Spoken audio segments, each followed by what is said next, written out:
committed to you. Fox Carolina, the 6 o'clock news starts now.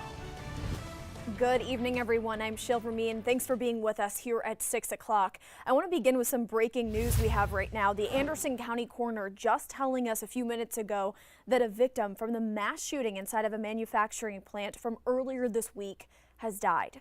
The active shooter incident ended with the gunman taking his own life, but not before shooting two others, one with non-life-threatening injuries, the other not as lucky.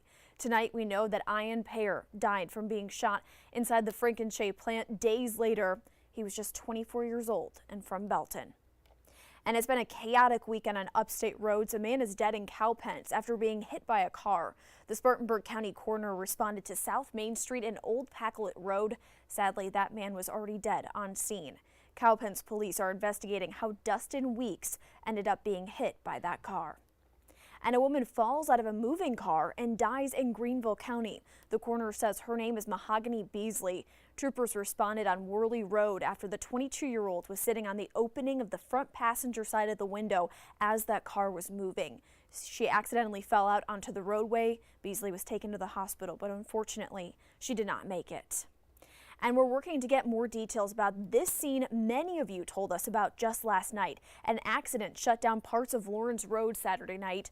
Greenville police, as you can see, were lining up the side of the road responding to that, but there's no word yet on what led up to this crash. We reached back out to the coroner for any updated information.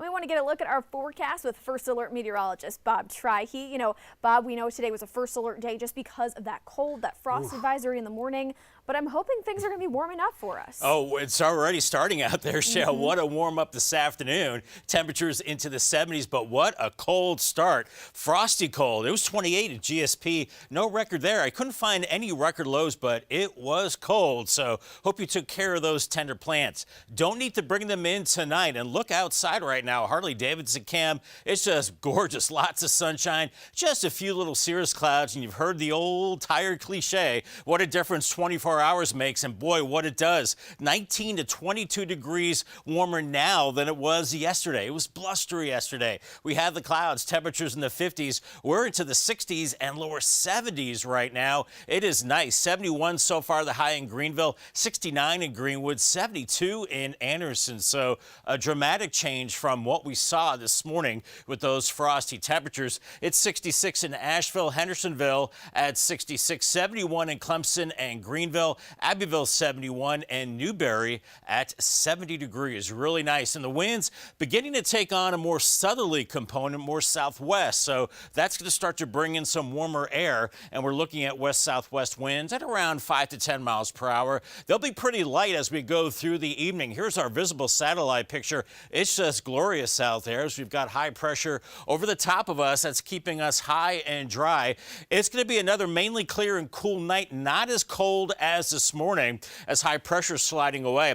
There is a system across the northern plains, some rain up there, and another disorganized system across Texas right now, some clouds and showers out there, but eventually more meaningful energy will move out of the Rockies and increase the storm chances across the central plains and eventually for us later in the week. But future track through this evening just showing some high clouds floating through, not a big deal. We're looking at a quiet start to your Monday. No worries commuting to work and school. More high clouds building as we go through the evening and overnight. You can see maybe a slight shower chance Monday into early Tuesday. A more important system on Tuesday morning. Starts a weekend, but it could bring some showers into the mountains, maybe a few sprinkles into the upstate. It's going to be warm the whole time we go through this process. Then as we go through time, we're going to see a stronger system across the central plains. Maybe severe weather for them. For us, mild, maybe a few showers Tuesday. But then here comes a front later Wednesday into Thursday, bringing showers, maybe an embedded thunderstorm, really not a big deal. Then we dry it out Friday on Good Friday, seeing a few clouds. Then the models are split heading into the weekend. European models saying rain on Saturday, dry on Easter Sunday. GFS models saying Dry on Easter Sunday and rainy on Saturday. We'll see how it shakes out. Upstate tonight, 45, mostly clear, not as cold. And then for the mountains, 41 for you, mostly clear and chilly. And look at the upstate forecast for Monday. 77 sun and clouds, up to 80 on Tuesday, 81 Wednesday, a slight chance of showers. Mountains 73 Monday, mid-70s Tuesday, mid-70s on Wednesday, a better chance of showers. I'll have that complete 7-day forecast coming up tonight on the Fox Carolina News at that time. Shale? Yeah, Bob, it's looking nice out there. Thank you. Well, 48 hours later, an attempted murder suspect is still on the run tonight. Oconee County deputies are trying to track down Nathan McCall. Please take a good look at your screen. He's accused of shooting someone in the head. Now, we were alongside deputies as the scene grew bigger by the minute Friday night. SWAT being called in after McCall barricaded himself inside of one of these houses. And once SWAT got inside, there was no sign of him anywhere. Deputies are still searching for him tonight. Again, if you know where he could be, you can remain anonymous. Please call Crime Stoppers. Well, the orange and white scrimmage is pulling eyes back to Death Valley ahead of football season. Big questions surround Tiger Town, like who will be the starting QB and how will the offense and defense shape up with new coordinators. 1, 2, 3, 4, CLEMSON,